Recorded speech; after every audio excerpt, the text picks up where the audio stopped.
Boa noite, pessoal. É um prazer estar com vocês mais uma vez em mais um vídeo, em mais uma aula. Eu sou o professor Rogério Mazzini, professor de História, Sociologia, Teologia. Temos alguns vídeos aí no meu Face e no canal do YouTube, para vocês que nunca acessaram, que não conhecem. Tem vários assuntos importantes, interessantes, que talvez seja muito útil para você. Na aula de hoje, aula de número 1, sobre História. Nós estaremos falando sobre Introdução à História. Alguns minutinhos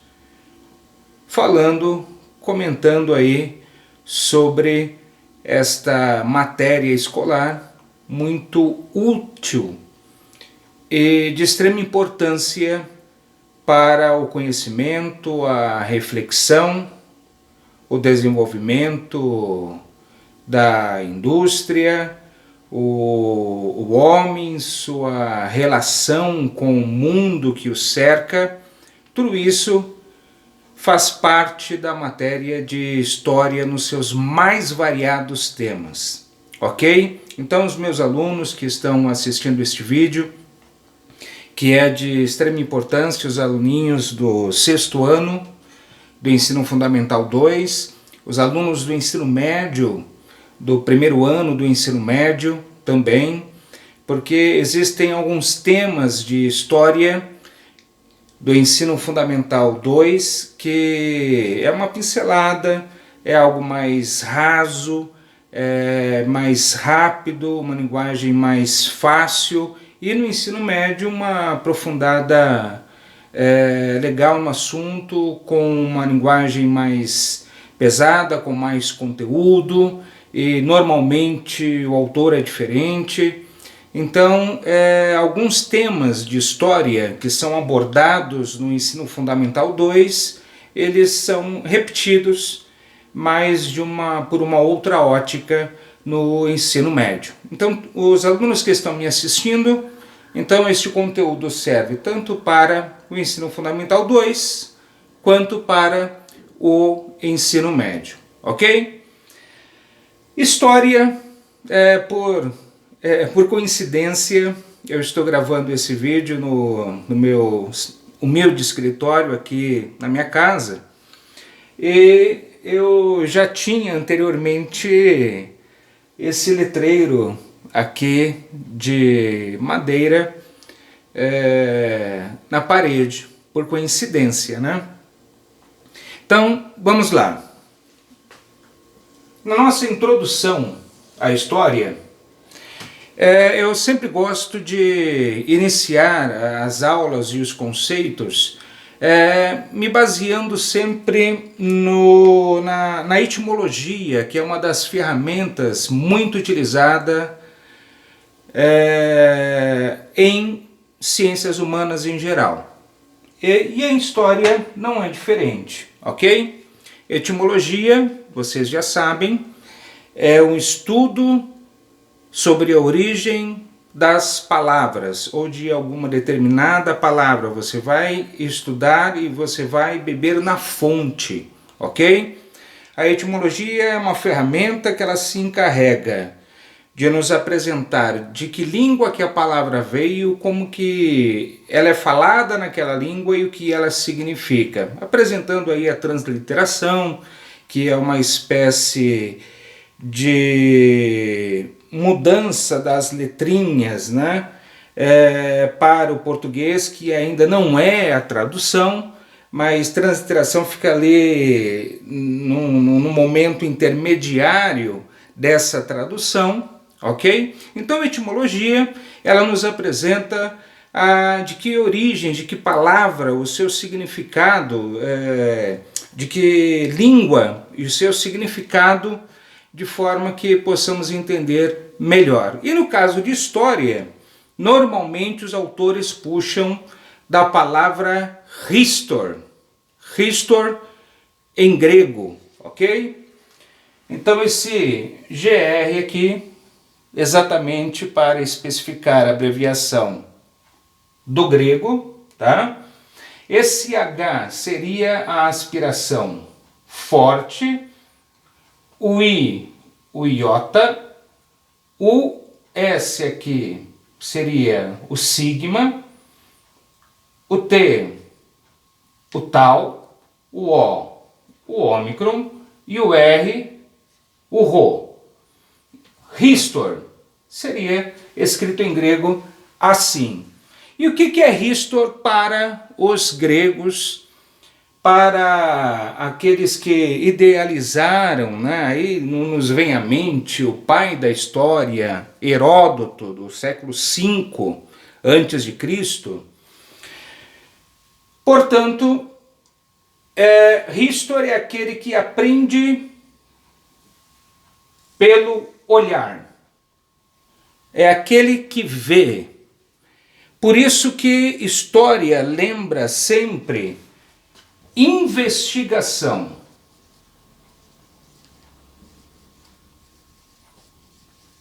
Existe uma confusão, né? Não uma confusão, mas uma interpretação parcial, meio que equivocada, que história é passado. Não, história não é só passado, tá? Para o historiador, para os professores de história, para os grandes historiadores, os grandes escritores de história, o passado já passou. Não existe uma máquina do tempo que nos faça voltar ao passado tal como aconteceu, tal como ele era. Não existe, né? Esta máquina do tempo. Aí é que entra a função do historiador, aí é que entra a função do arqueólogo. Por quê? Esses profissionais dessas ciências, eles vão pesquisar, eles vão lidar com as chamadas fontes históricas ou documentos históricos referentes àquele determinado período que está no passado. Ok? Então o historiador, ele não tem uma máquina do tempo para fazer voltar tal como aconteceu, mas mediante a interpretação, mediante os documentos, mediante os restos, mediante os objetos, mediante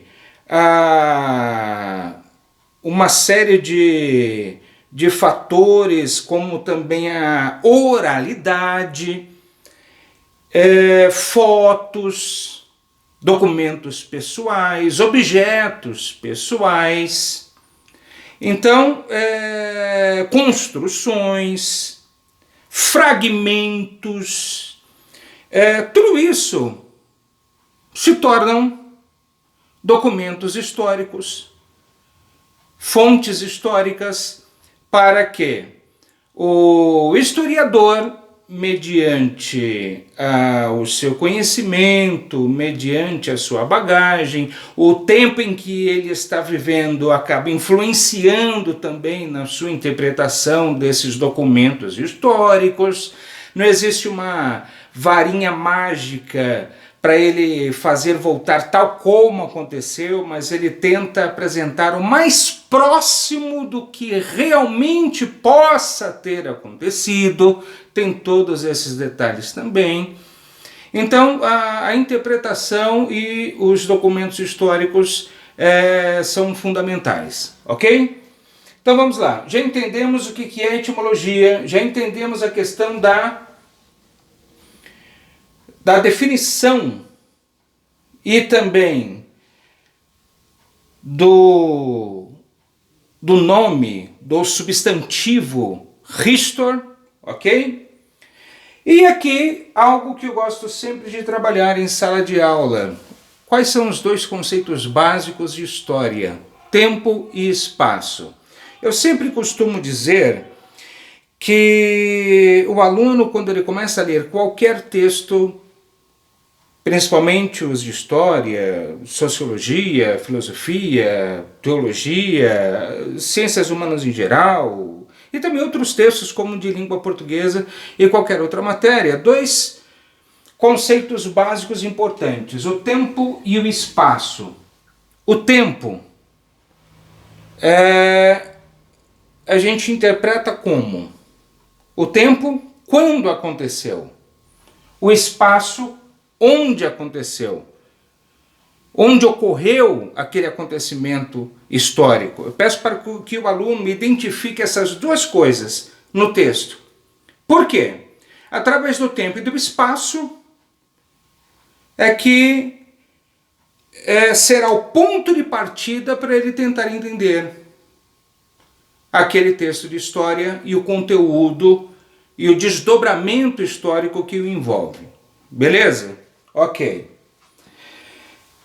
Automaticamente eu gosto muito dessa simples definição, não é a única. Vários e vários livros didáticos de história e também os acadêmicos, os livros, eles apresentam várias definições para a história, tá? Os historiadores apresentam várias definições para história, mas eu gosto dessa daqui. História é toda ação humana no tempo e no espaço. Então tudo que você faz, você está construindo a sua história. Você é o autor da sua história. Não importa que a sua história não está nos livros. Não importa que você não é um personagem político, conhecido, importante em alguma época. A única diferença é exatamente esta. O nome desses caras e a história, o acontecimento histórico que o envolveu, estão registrados nos livros. De repente, a história da sua vida, não. Isso não quer dizer que a história dele seja mais importante do que a sua. Ok? Você é o autor da sua própria história. Ok? Isso me faz lembrar historiografia, que é a arte e a ciência de escrever história. Existem as linhas historiográficas, tá? Aquela linha historiográfica que durante muito tempo ela foi aplaudida, utilizada, mas merece todo o nosso respeito, né? Aquela linha positivista, científica, né? Está cientificamente provado. Então existe esta linha. Existe a linha historiográfica também marxista, que envolve sempre a questão da luta de classes, a questão do proletariado, a questão da burguesia, o patrão e o empregado, essa luta de classes, o rico e o pobre, aquele explorado e o explorador, a questão dos modos de produção, que inclusive nós vamos falar aqui embaixo. Existem alguns professores de história e alguns historiadores que eles preferem analisar história periodicamente no que diz respeito à cronologia. Eles preferem analisar, estudar, pesquisar e entender a história mediante os modos de produção. Ok, sem problema. Principalmente aqueles professores mais marxistas, historiadores marxistas, eles gostam muito de interpretar a história desta forma.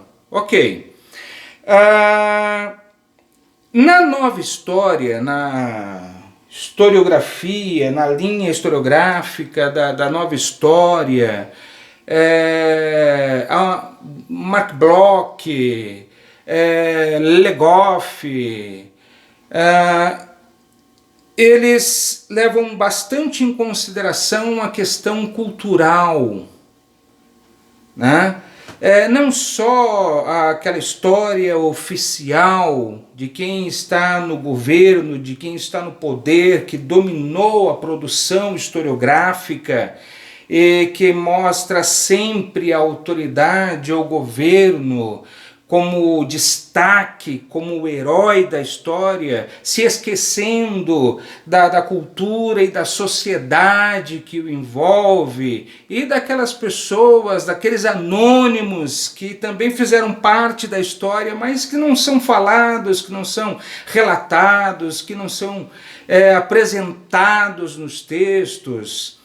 Então, esta questão do social, do cultural, é muito valorizado nessa linha historiográfica chamada, né, de nova história. Aqui, periodizar significa indicar períodos, demarcar o tempo com marcos significantes, tá? Normalmente, veja bem, vou apagar esta parte aqui para a gente poder entender um pouquinho isso daqui.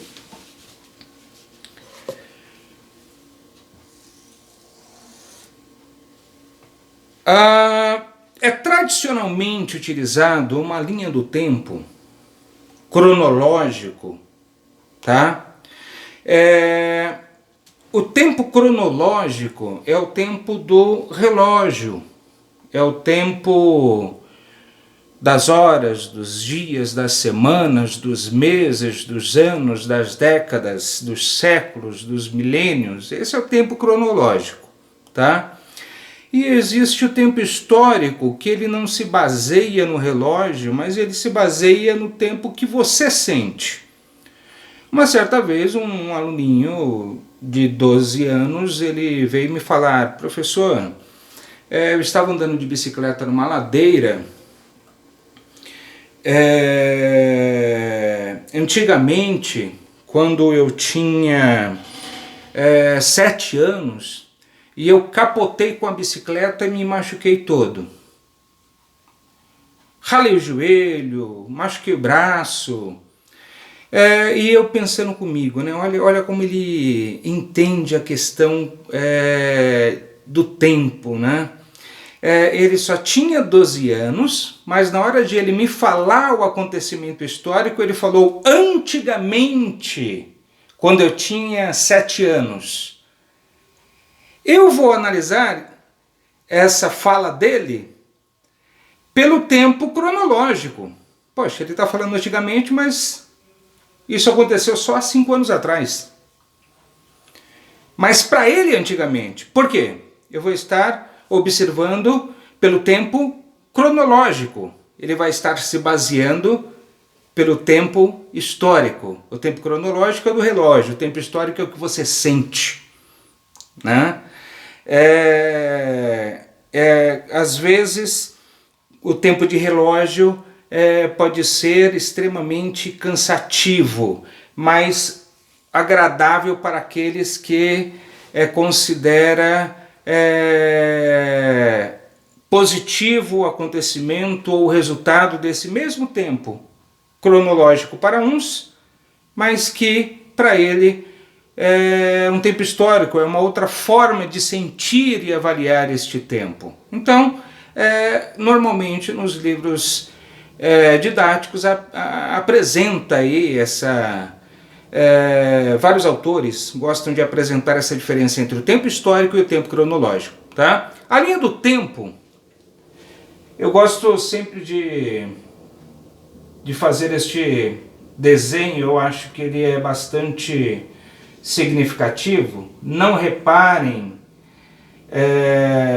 os meus dotes artísticos, porque são péssimos, mas dá para entender aqui que eu desenhei uma pizza com pedaços um pouco maiores do que o normal. A pizza é de 8 pedaços, mas a minha aqui é de 5. Então, veja bem, a forma que normalmente os livros didáticos nos apresentam a forma tradicional de apresentar o tempo cronológico, os historiadores eles preferem separar